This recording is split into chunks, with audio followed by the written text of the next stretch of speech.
Greetings, YouTube. This is Yvette, and welcome to our channel where we are always fasting sometime during the month. We are on a fast or we off the fast. I ended my fast yesterday. It was a 3-day dry fast, and I've taken a couple days off, and I'm going to return on Sunday to start a juice fast. And so to start a juice fast, all you do is stop eating. That's all you do. You can take supplements on your juice fast. I'm probably going to take some chia seeds. That's my new superfood, but it is a superfood. It's very good for you. And I'm going to return during that because I have got to keep this going. So you guys hang on. It's almost over. Okay. We have been getting attacked on every side. So today is Shabbat, but it's a special Shabbat. Today's the 9th of Av. And in the Jewish history, it's been a day where things have happened to Jewish people that have been horrible. So it's really a time of mourning for them. And they usually fast on this day and they pray. So we want to be in prayer for the Jewish people and pray for them to know who God is, to learn who the Messiah is, because they are seriously still waiting for the Messiah. They think they have to rebuild the temple and then he's coming back. It's not that. So the 9th of Av was a time when the temple was destroyed, both temples. It was a time during the Crusades. They were attacked. They were exiled out of Spain, exiled out of France. And it's just been horrible things done to Jewish people on this time. And so it was interesting, and I didn't say this in our Bible study last night, that this very same time period, the attacks on me have increased, and they've increased on you. Interesting that now that we've identified ourselves with the kingdom of God, or we've learned who we are in his kingdom, or we are learning that, the attacks around this time have increased. So my daughter and I have a sign out on our fence that says, one says Jesus saves, and the other one says the prayer for salvation. It says, "Dear God, please forgive all my sins. I accept your son Jesus as my savior. Amen." That's what it says. It's been up there for 2 years now. And we got a letter saying that we have to take it down from the city where we live. And if we don't take it down, we're going to be fined $500 a day for every day that we're in violation. They gave us, let's see, it was dated the 29th, but we just got it yesterday, the 29th, and we had to head off the 5th. So 29th, 30, 31, 1, 2, 3, 4, 5, gave us 7 days. So when I went down to the city to find out, well, what is this about? What about freedom of speech, free speech? Is our house, we own the property. But it's interesting. They'll tell you can have free speech, but then tell you, oh, but you can't put it up over here. How is that free speech? It's not. And you own the house. Well, because you're in a neighborhood, you can't do that. And so they're telling me, we're trying to figure out ways to do it. But what was interesting about this situation is that my daughter, I thought her response would be, well, Mom, take the signs down. She was like, what? Well, how about we could put it up in our yard and put signs up, put up poles and let it hang up over the fence. And I'm like, I was laughing in the inside joyously that my daughter was so serious about keeping this sign up. You guys, she want her Jesus up around her house because my daughter gets to reap the blessings that are coming in here. But I'm telling her, do you know that it would be like 200-fold if you were really walking the way you were supposed to? And so I know she loves the Lord, but she's choosing to do some things that are outside of his will. And that it doesn't work that way. We can't do it both ways. So, but I was blessed that she's still trying to hang on to these signs, you guys, her Jesus signs. Okay. So anyway, the other thing is, I wrote down notes because there's so much that goes on. I was sharing with my pastor. He was like, "Hey, Yvette, how's everything going?" And usually he's so busy. He's so anointed. You guys, he's so knowledgeable. I don't usually like to, because everybody got problems. Look, when we in the kingdom, we know what it's about. We know it's the enemy. So I just tell him, I said, you know what? I've got attacks everywhere on every side. And I didn't tell him we were fasting. And I said, every single day, something major is just happening. He said, that means that you're going to get a blessing, and not no little tiny blessing, not no little stuff, big stuff. This is big stuff. You know what, you guys? I'm agreeing with him, and we know this because we have all been getting attacked every which way we turn. Listen, this is what we have to do. We have to do like the children of Israel were supposed to do. Just lean on God and leave it to him. Let him handle it. Because when you get in a situation and you don't know what to do, you can't do nothing about it, guess whose problem it becomes? It's God's. He handles it. Lord, take care of this for me in the name of Jesus. I need my Messiah to step in on this. And so I told God that sinus thing. I said, Lord, I read all the things, all the ordinances that they sent me. I couldn't figure out where I was in violation at. I didn't understand that. But they told me if it's not addressed in the code, then it's not allowed. So not that it's not in the code and I can do it. It's like if it's not in there, then you can't do it, which I thought that was kind of crazy. Wait a minute. You going to police something that's not even written down, you know? So I'm learning to give it to him. So I'm learning not to stress about stuff, but I did go and do my homework. I went and I read the letter. I did the research. I went to the people and talked to them because that's what we need to do. Do everything that's in your power. And beyond that, it's God's. I said, Lord, this is your battle because right now they're attacking the message that you gave me to send to people. They're attacking your message. I'm telling you guys, we're going to have something victorious going on around here. And then, of course, the stuff that's still going on with my food ministry and my homeless people were acting up this week, stuff that has never happened. Never happened. I saw fighting at one of my stops. They got into a fight, the two guys. This does not happen.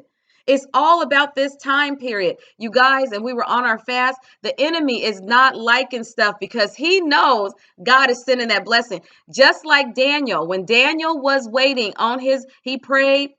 And the angel that showed up 21 days later said, we heard you as soon as you prayed. But the prince of Persia, they had to tussle with him and had to rebuke him using the Lord's name to get him to go so they can get through and get the prayer, to get the answer to Daniel. Daniel held on. You guys, hold on. Hold on. It's just the prince of Persia messing around. It's just them demons mad, knowing that God is going to shower down some blessings. And so I told you guys that I was going to play a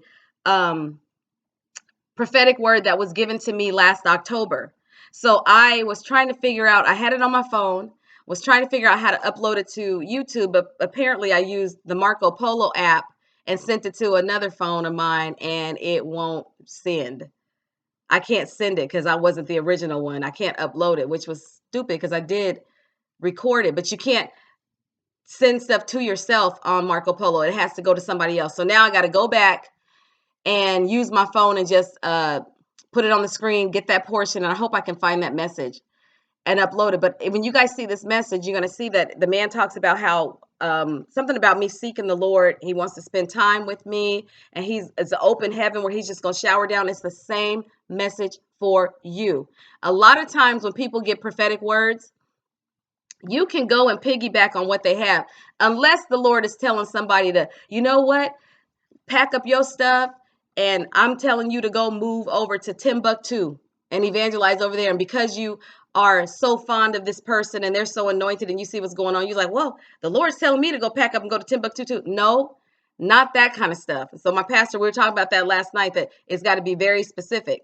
And I was saying that I piggyback a lot of times on other people's prophetic words because it's the same. We have the same measure to meet to get to the Lord. It's the same for Tom, Dick, and Harry as it is for Janie, Sue, and Polly. It's the same way to get to him. But sometimes some people have some callings on their lives that's a little bit different. So like in your particular case, maybe the work that you do is something that's different from mine. I mean, I majored in marketing. I cannot go and start an art studio and minister to art students because I don't know the first thing about art except getting some paper and some paint and some pencils, but I could not tell you what to do. That's not my calling, So if my best friend, oh, God's calling me, and she majored in art and she got all this experience. Oh, God is telling me that he's going to bless me if I go open up a studio. Oh, yeah, girl, let me go open up a studio with you. I'm going to open up me one too. No, that's not my calling. But if the Lord says, seek me, go in consecration, go on a 3-day fast. If he says that to my friend and he says, I'm going to show up and meet you, guess what? I'm getting ready to go do a 3-day fast because if that's the formula for her, it's the same one for me. So do you get the difference in it?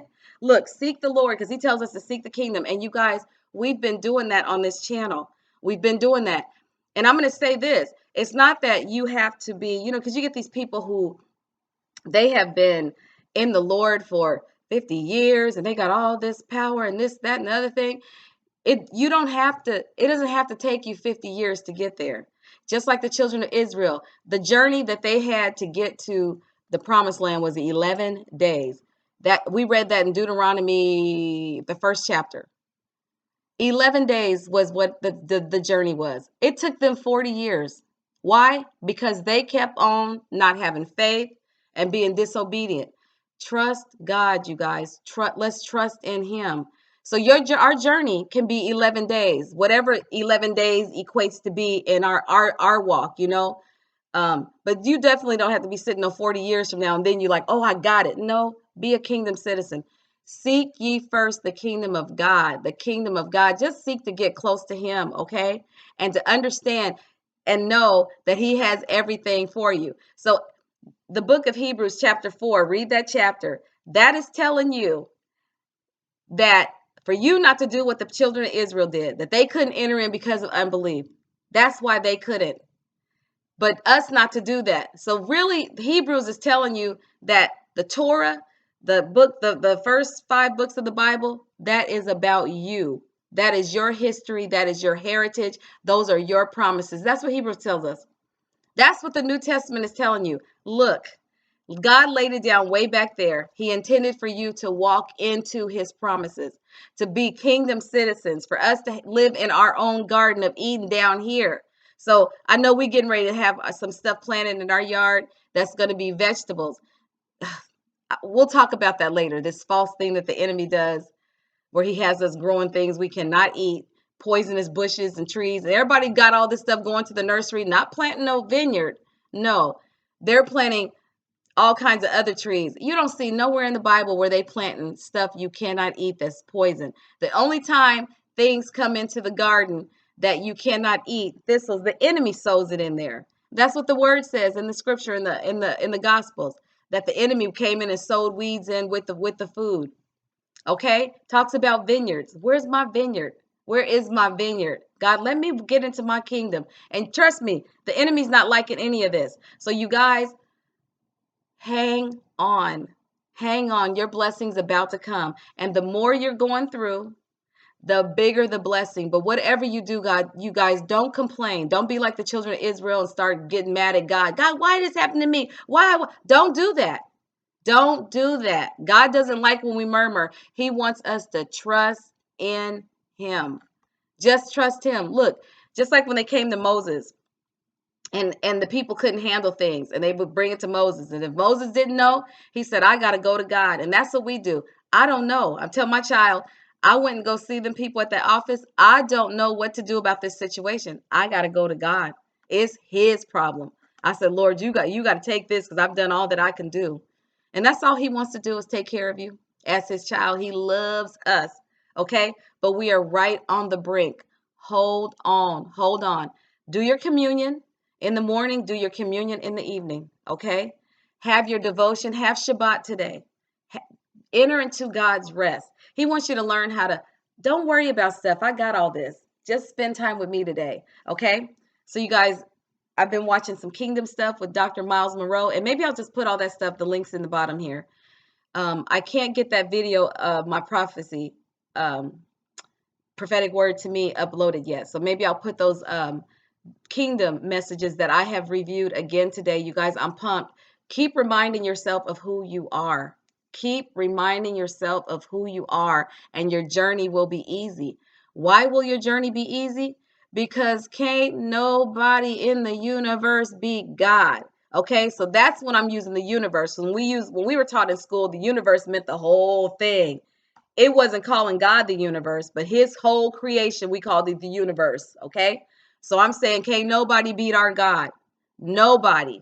So that's who my Father is. And trust me, he takes care of us. He holds us in his arms. All right. Okay, you guys, I'm going to sign off. And if you're new to the channel, listen, subscribe. This is the channel where we go higher, because we ain't playing. We walking in our authority and taking dominion over the earth. The enemy cannot rock us. He starts some fires, and when we can't put it out, we go call on Jesus and he puts it out. That's what we do. Okay? All right, you guys. I'll talk to you next time. And don't forget to click on the links, you guys, and watch them and be blessed. Take care. Bye-bye.